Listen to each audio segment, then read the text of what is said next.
We're live from New Delhi. You're watching DD India Live, India's voice to the world. I'm Lipakshi Khurana. Coming up in the next 30 minutes. Judge orders Trump officials to testify about efforts to return wrongly deported man. A day after El Salvador president says Maryland man will not be returned to US. Amid escalating trade tensions with China, Trump says next step on any progress in negotiations related to trade must come from them. Trump orders national security tariff probe on all critical minerals import.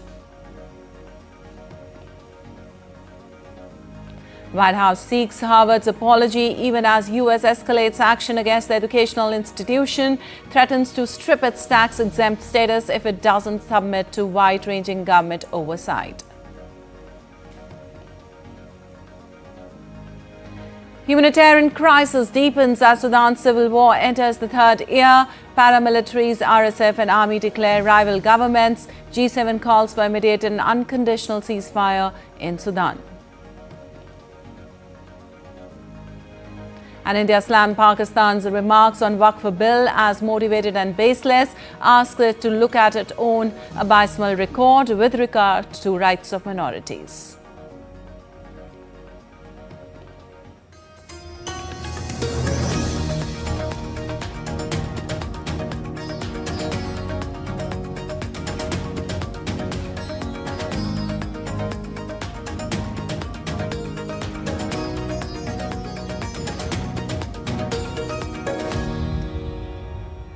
And on to the details now. U.S. President Donald Trump's showdown with the judicial system came into the spotlight on Tuesday as a judge grilled his administration over its failure to return a migrant wrongly deported to El Salvador. Well, U.S. District Judge Paula Shinis demanded U.S. officials provide documents and answer questions under oath about what it had done to secure the return of Kilmer Abrego Garcia. She earlier ordered Trump to facilitate his return, an order upheld by the Supreme Court. Well, Trump has also alleged that Abrego Garcia is an MS-13 gang member and foreign terrorist from El Salvador. Garcia's family continues to proclaim his innocence, and Judge Paul Shinis has said she had seen no evidence Abrego Garcia was a gang member. Well, the lawyers have accused the Salvadoran government of denying access to over 200 Venezuelans deported by the U.S. and claim that they have been unable to contact with their clients whose identities were obtained through leaks. Well, Human Rights Watch stated that there is no official list of detained Venezuelans and families have not received any information about their whereabouts from Salvadoran or U.S. authorities. Also, the group called on the Salvadoran government to confirm who is being held, disclose the legal grounds for their detention, and grant them contact with the outside world.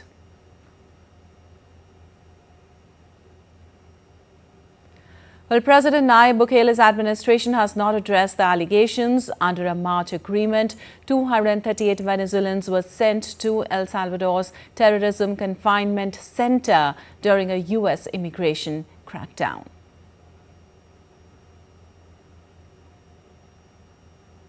Meanwhile, the relatives of the deported migrants marched to the government palace in Caracas demanding updates about their loved ones. Also, the U.S. is paying El Salvador $6 million to hold Venezuelan deportees and other accused of gang ties. However, the attorneys and relatives are denying gang affiliations, while concerns are rising over the detainees' due process rights and the harsh conditions in the Seacourt mega prison.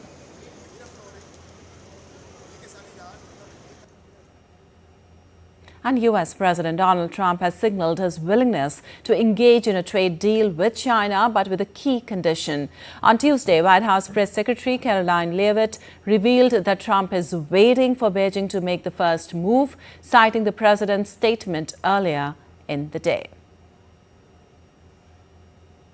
The ball is in China's court China needs to make a deal with us. We don't have to make a deal with them. There's no difference between China and any other country except they are much larger. And China wants what we have, what every country wants, what we have, the American consumer. Or to put it another way, they need our money. So the president, again, has made it quite clear that he's open to a deal with China, but China needs to make a deal with the United States of America. All right, and U.S. President Donald Trump ordered a probe into potential new tariffs on all U.S. critical mineral imports on Tuesday, a major escalation in his dispute with global trade partners. Well, Trump signed an order directing Commerce Secretary Howard Lutnick to start a national security probe under Section 232 of the Trade Expansion Act of 1962. Also, the order calls for a review of market dynamics for all critical minerals, including cobalt, nickel, rare earths, uranium, and any other elements deemed necessary by U.S. officials to assess the need for potential tariffs. The same law was used by Trump in February to launch a probe into potential copper tariffs. Earlier this month, Beijing placed export restrictions on rare earths in response to Trump's recent broad tariffs. Well, the United States has only one rare earths mine, and most of its processed supply comes from China. And U.S. President Donald Trump has demanded an apology from Harvard University. When asked about revoking the school's tax-exempt status, the White House responded that Trump wants accountability. Harvard, in turn, rejected demands warning against conservative control over its institutions. First, when it comes to Harvard, as I said, the president has been quite clear they must follow federal law. He also wants to see Harvard apologize, and Harvard should apologize for the egregious anti-Semitism that took place on their college campus against Jewish American students. And Sudan's paramilitary declared the establishment of government rivaling the army-backed administration 2 years into a conflict that has triggered the world's worst humanitarian crisis. Also, the fighting has pitted the regular army led by Abdel Fattah al-Burhan against the paramilitary rapid support forces headed by his former deputy Mohammed Hamdan Daglo. Daglo added on Tuesday that the paramilitaries, along with civil and political forces, had signed a transitional constitution, describing it as a roadmap for a new Sudan. Well, that constitution provides for a 15-member presidential council representing all regions, symbolizing our voluntary unity. G7 foreign ministries on Tuesday issued a statement calling for an immediate and unconditional ceasefire in Sudan and condemning attacks by Sudan's rapid support forces.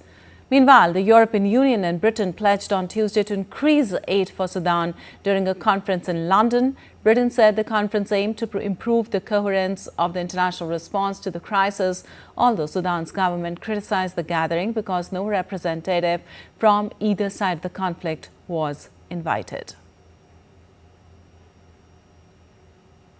And measles outbreak surges across the U.S. Over 561 cases of measles were reported in Texas on Tuesday alone. Also, 58 patients have been hospitalized due to complications from measles. Health officials across the United States are raising alarms as a major measles outbreak spreads rapidly. With Texas at the center of the crisis, this has been the largest measles outbreak in 30 years. In response, a vaccine clinic has opened in Lubbock to provide free immunization and testing for residents. The U.S. government has sent 7 public health experts to Texas to support local response efforts. Health officials are urging families to ensure their children are vaccinated. And after American film producer Harvey Weinstein's 2020 New York conviction was overturned, Weinstein has returned to court for a new trial where he faces a new accusation of sexual misconduct. Weinstein faces 1 rape count and 2 criminal sexual act counts in the jury trial, with Superior Court Justice Curtis Barber presiding. Weinstein has pleaded not guilty and has denied the accusation. His conviction was a capstone moment for the Me Too movement, which encouraged women to come forward with allegations of sexual misconduct by powerful men in media, politics, and other spheres. Well, the curfew imposed in the Birgunj of Nepal continues following violent clashes during a Hanuman Jayanti procession. The curfew was imposed after dozens of people, including policemen and residents, were injured when stones were reportedly pelted at the religious gathering, triggering a confrontation between groups. A prohibitory order has been imposed banning any kind of gatherings, meetings, processions and demonstrations with effect from April 14th until further notice. Those violating the order will be taken into custody and action will be taken according to the law. Birgunj is a border town in Nepal that generates the highest revenue as a municipality, and significant trade between India and Nepal takes place through Birgunj. Well, the sandstorm hit part of Iraq's Basra at night, causing poor visibility. Satellite imagery showed a sandstorm charging through the West Asia on Monday. Around 1,041 cases of suffocation, with patients admitted due to breathing difficulties linked to poor air quality and possible viral infections. According to the United Nations, Iraq is fifth most vulnerable country in the world to the climate crisis. Also, drought and extreme temperatures are drying up farmland and making large parts of Iraq barely habitable during the summer months. And as the world gears up for the COP30 climate summit in Brazil, indigenous representatives from across the globe gathered in front of Brazil's foreign ministry to call for a just energy transition. Well, they were demanding for a just, equitable and fair energy transition that places indigenous people at the forefront of the climate action. The rally, which brought together leaders from Brazil, Canada, Colombia and various African countries, emphasized the urgent need for policies that recognize indigenous rights and their crucial role in protecting the planet's ecosystem. Holding a large banner, a group made a poignant statement. Part of it was painted using ashes from the recent devastating fires in the Amazon that ravaged vast swathes of rainforest earlier this year. The event was both a call for justice and a powerful display of solidarity.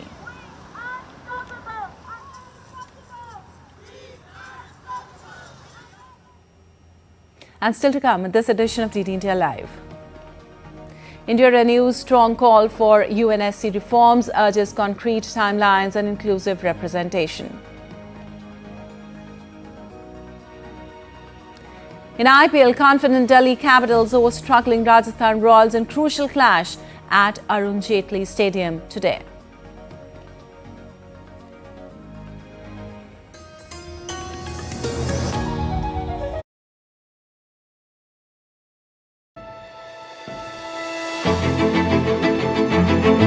Goa, a wild nature paradise, where over a third of the state remains wild today, and every corner is full of surprises. Goa's forests evolve through the seasons. Insects and crocodiles flourish in the monsoon, butterflies in the months after the rains subside, and in the winter, the jungle transforms into a haven for birds. Oh, there's a female right next to him. Oh my God, is that 8 otters?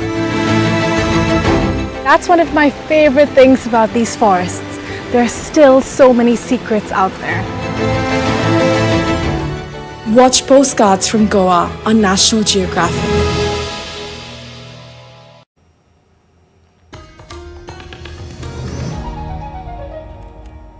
Welcome back. You're watching DT India Live. I'm Lipakshi Khurana, and moving on. India on Tuesday slammed Pakistan for its criticism of the Waqf Amendment Act enacted by the Parliament. Foreign Ministry spokesperson Ranveer Jaiswal said on Tuesday that Islamabad has no standing on the issue and should look at its own abysmal record in protecting the rights of minorities. In a statement, the MEA said, and I quote, "We strongly reject the motivated and baseless comments made by Pakistan on the Waqf Amendment Act enacted by the Parliament of India." Pakistan has no locus standi to comment on a matter that is internal to India. Pakistan would do better to look at its own abysmal record when it comes to protecting the rights of minorities instead of preaching it to others.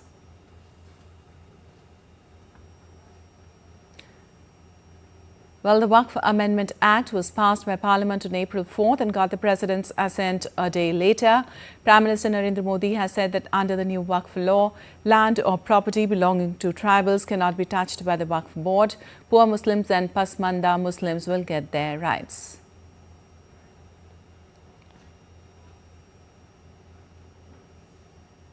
And India has yet again strongly advocated for reforms of the UN Security Council, aiming for a more equitable and representative global body. In this regard, a permanent representative of India to the United Nations, Parvatineni Harish, delivered the statement of G4 at the Intergovernmental Negotiations on Security Council reforms focused on size and regional representation. He stressed that geopolitical realities warrant a review of UN architecture, saying commencement of text-based negotiations and linking ambitious timelines with concrete outcomes are need of the hour. First, those opposed to text-based negotiations do not seek progress on reforms. Second, an argument that an expanded and reformed Security Council would not be efficient is an attempt to stall real reforms. A reformed council with appropriate working methods and accountability mechanisms would be equipped to function effectively and deliver meaningfully on pressing global issues. Third, a consolidated model that does not cover expansion in both the permanent and non-permanent categories would not achieve the purpose of reform, further entrenching the status quo. And finally, attempts to introduce new parameters such as religion and faith as basis for representation in a reformed council runs completely counter to regional representation, which has been the accepted basis for representation in the United Nations. And moving on, India's monsoon is expected to bring above a normal rainfall, easing concerns for the farmers in the key sectors. Well, IMD Chief Birgunj Mohapatra ruled out El Nino, forecasting 105% of the long-term average over 4 months. DD India's Rahul Upadhyay brings this report.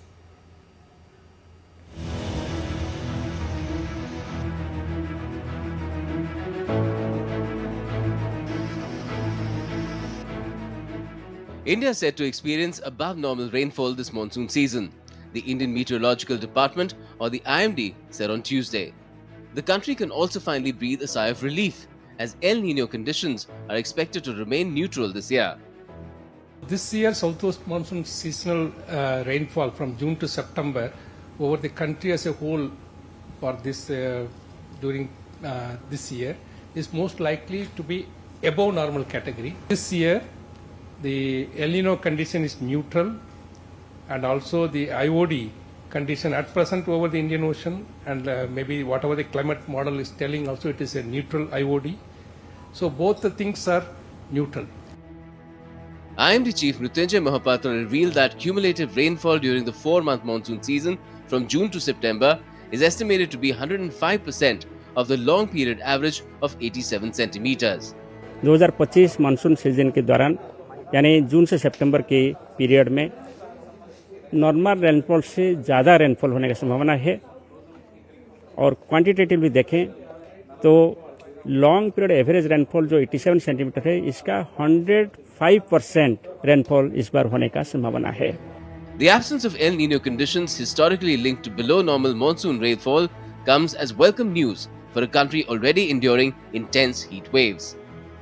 Let's understand how El Nino and La Nina affect global weather patterns. El Nino and La Nina are two important weather patterns that can change the climate across the globe. El Nino leads to warmer ocean temperatures in the central and eastern Pacific, while La Nina causes cooler temperatures. Both El Nino and La Nina can change weather patterns around the world, causing extreme weather like floods and droughts. El Nino and La Nina affect trade winds, which are important for weather and ocean currents. The monsoon remains the lifeblood of India's agricultural sector, which sustains nearly 42.3% of the population and contributes 18.2% to the GDP. However, April to June is expected to see a significantly high number of heat wave days, posing risks to power grids and water supply. As climate scientists highlight an alarming trend, fewer rainy days but heavier rain events, the focus must shift to sustainable water management, disaster preparedness, and climate-resilient infrastructure. Rahul Upadhyay's report for DD India. And on to some business news now. Mexico is pushing to reopen talks with the U.S. after Washington announced its intention to withdraw from a pivotal tomato trade deal. Well, the 1996 suspension agreement, last renewed in 2019, shielded Mexican tomatoes from steep U.S. anti-dumping duties. But now the U.S. Commerce Department says ending the pact is necessary to level the playing field for American farmers. If dissolved, Mexican exporters could face tariffs nearing 20%, driving up prices. Yet Mexico's Agriculture Minister Julio Bordeguer says the U.S. never formally notified the government, only the exporters. According to official figures, Mexico sold $3.339 billion worth of tomatoes abroad last year. In the first 2 months of 2025 alone, the country exported $631.3 million worth of the vegetable, almost all of which went to the U.S. markets.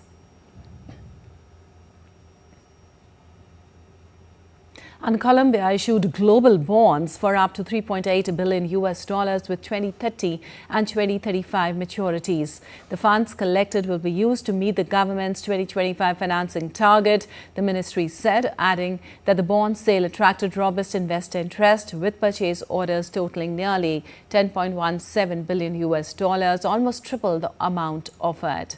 Colombia's strong demand response suggests sustained appetite for its debt amid ongoing effort to consolidate fiscal accounts. And AI giant Nvidia, as the company notifies regulators that it expects a $5.5 billion hit this quarter due to a new U.S. licensing requirement on the primary chip it can legally sell in China. Well, U.S. officials last week told Nvidia that it would need to obtain a license to import the H20 chips to China for the indefinite future. Nvidia shares were down about 6% in after-hours trading since U.S. President Donald Trump made a major tariff announcement on April 2nd. The H2O is currently Nvidia's most advanced chip for sale in China and is central to its efforts to stay engaged with China's booming AI industry. Meanwhile, the United States had already restricted exports to China of Nvidia's most sophisticated GPUs tailored for powering top-end artificial intelligence models. And in IPL, Delhi Capitals will face Rajasthan Royals in March 32 of the Indian Premier League 2025 at the Arun Jaitley Stadium in Delhi on Wednesday. Rajasthan are coming after getting a 9-wicket thrashing at the hands of Royal challengers Bengaluru in Jaipur. A major issue for RR has been their batting hasn't clicked as a unit, and the lack of batting depth in the side isn't helping their cause either. Delhi, on the other hand, started the season with 4 consecutive wins before suffering their first defeat against Mumbai Indians in the last fixture. Despite the loss, the performance by the impact player Karun Nair shining brightly with a breathtaking 40-ball 89 in his first game of the tournament was a big positive for them. And the Bangladesh Cricket Board on Tuesday confirmed that Indian cricket team will tour Bangladesh in August 2025 for a 6-match white ball series. The tour will feature 3 ODIs and 3 T20 internationals. The match will be split between Mirpur and Chattogram, with the ODI series beginning on August 7th. The T20 international leg starts on August 26th in Chattogram and concludes with 2 matches in Mirpur on August 29th and 31st. This will also be the first ever bilateral T20 international series between India and Bangladesh to be held in Bangladesh. An Indian batter, Shreyas Iyer, has won the ICC Men's Player of the Month award for March 2025, surpassing competitors Jacob Duffy and Rachin Ravindra from New Zealand. Shreyas Iyer amassed 172 runs in 3 matches during March, maintaining an average of 57.33. Iyer played a pivotal role in India's Champions Trophy campaign. He emerged as the top run scorer with 243 runs, contributing significantly to India's success in the tournament. Iyer was the 2nd highest run scorer of the Champions Trophy 2025, only 20 runs behind Rachin Ravindra.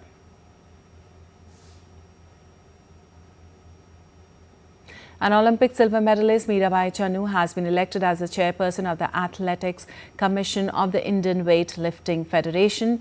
Mirabai is one of India's most decorated weightlifters, holding multiple national records and historic milestones to her name. At the Tokyo 2020 Olympics, she became the first Indian weightlifter to win a silver medal, marking a watershed moment for the sport in the country. Earlier in 2017, she ended her 22-year wait by becoming the first Indian in over 2 decades to win gold at the World Weightlifting Championships. All right, that's all for this edition of DD India Live, but let us know your thoughts on the news of the day. For those on the go, you can get all the latest news and updates from India and across the world in the DD India mobile app. The app is available in both Android and iOS platforms. Scan the QR code on the screen to download now. Well, we'll be back with more news as it breaks here on DD India. I'm Lipakshi Khurana from all of us here in Delhi. Thanks for watching DD India Live.